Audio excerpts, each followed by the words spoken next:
Thank you very much. I'm honored you're here, and I'm honored you waited. We have a big group behind me, so it took us a while to get out here. But I'm especially honored to come before you tonight just to share a few thoughts about what I think this night means. I first of all want to thank the people of Pennsylvania for their support, of course, and their confidence in me, but also for the privilege of serving them in the United States Senate and to give me another term in that office. I will continue to work every day to earn their trust as a member of the United States Senate. Just a couple of moments ago, just before he made his speech, I spoke to United States Representative Lou Barletta. It was a very gracious phone call. And we talked for a couple of minutes. I said, I've been on both ends of these kinds of calls. I've lost and I've won. We had a very good conversation, wishing each other well, wishing our families well, and then talking about getting together in the future. I'm so grateful for that phone call.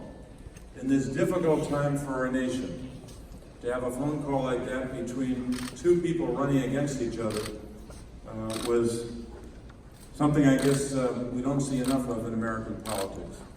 I'm grateful for the call, and I'm also grateful for his willingness to seek public office in Pennsylvania, for his service as a member of the House, and we know that he and his family will have a bright future, and we wish them well on this night.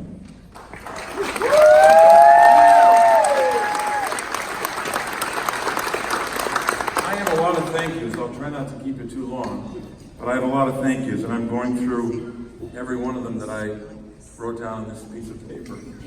So just bear with me for a moment, but I want to start with my wife, Therese. Anyone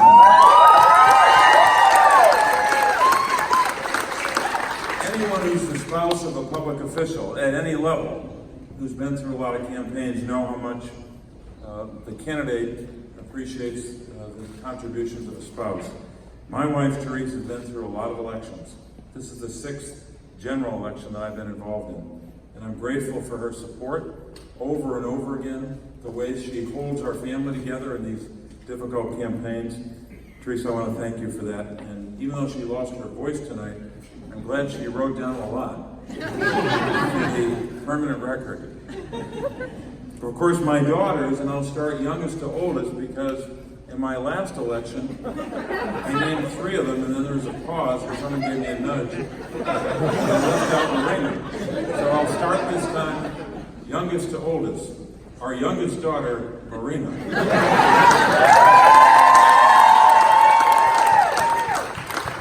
Our second youngest, Julia. Caroline.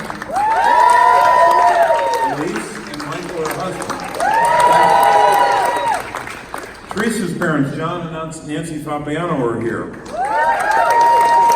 And her sisters, Jane and Lisa, and Lisa's husband, Dan Casey, is here as well. No relation, by the way, we have the same last name. And I know Stephen, Jane's husband, is working. We're grateful that Stephen has supported us all these years as well. My mother, Ellen Casey.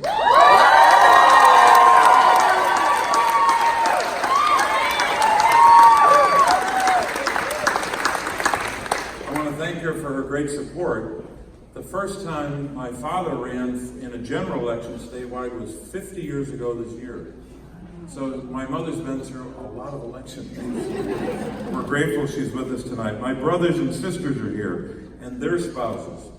And of course, we're thinking of my father tonight, not just in the context of an election, but we're of course thinking about his life of service and his life of commitment to our Commonwealth.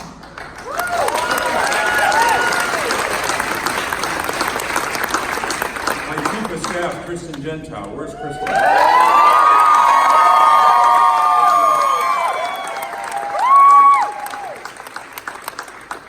Building a campaign takes quite a team, and it starts often with your chief of staff bringing a team together. And one of the best decisions I made, with Kristen's help, was to ask M.E. Smith to be our campaign manager. M.E. Great work.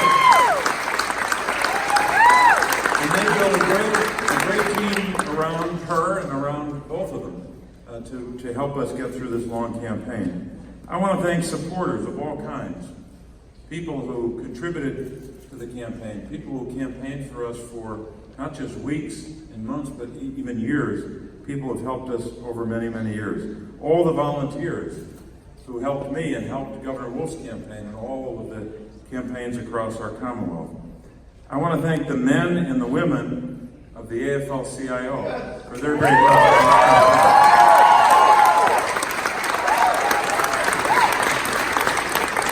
So grateful for that support all across the Commonwealth. I want to thank women in Pennsylvania in two respects. Women who mobilized so early, not just in my campaign, but in campaigns across our country.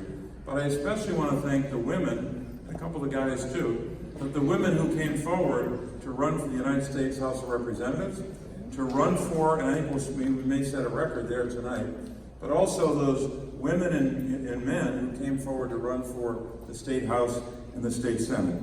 We're thankful for their contribution to the campaigns all across our state. I want to talk just for a moment about what I think this election means. I don't say this just to talk about my own election, but I think it was emblematic of some of the debates we had. This election really was a victory for people across our Commonwealth who want a new direction in Washington. It was also a triumph for people who are really concerned about their health care and what will happen to them and their families. This, of course, includes the 1.1 million Pennsylvanians who gained health care because of the Affordable Care Act. It also includes the 5.3 million Pennsylvanians who have a pre-existing condition. We have to continue that fight.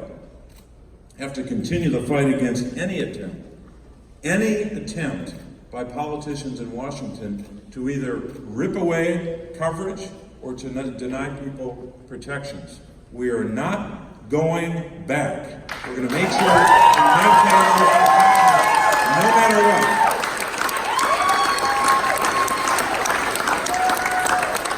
What should happen going forward, especially after this election? I hope my colleagues on the Republican side of the aisle in the Senate and the House can set aside their obsession with repealing this legislation and taking away those protections. What they should do and what we should do, Democrats and Republicans and independents, all together should work together to lower premiums, work together to lower the cost of prescription drugs, and work together to increase access to health care. We should be moving forward, not backwards on health care. I think that was a strong verdict delivered tonight.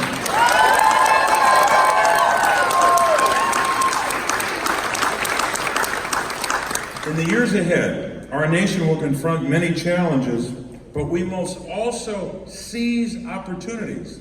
And I think there are many. Opportunities to make our nation more perfect and to advance the cause of justice. I wrote down a lot of issues here tonight. I won't go through all of them.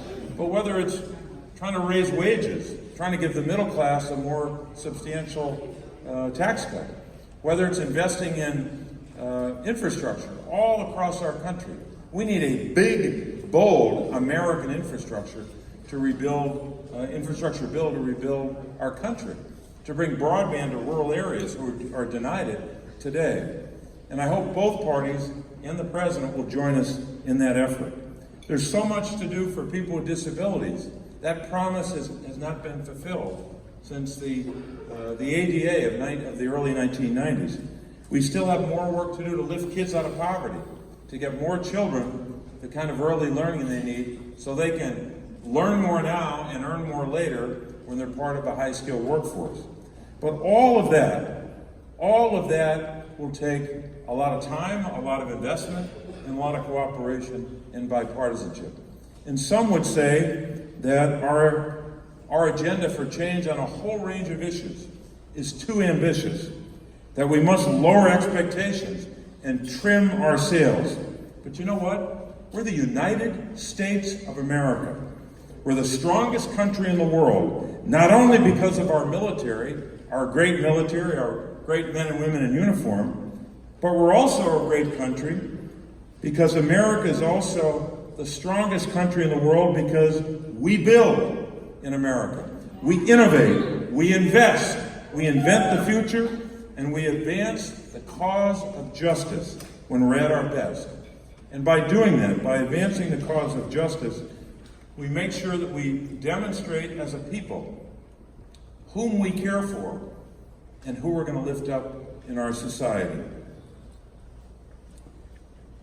We know that in the Scriptures, in the Beatitudes, we have that among wonderful lines about the blessings of Almighty God. One of the lines is, "Blessed are they who hunger and thirst for justice, for they shall be satisfied." You know what? I know that there are people in this audience and people across our Commonwealth and our country who are not satisfied, but despite that are still working every day to do all they can to literally hunger and thirst for justice. To hunger and thirst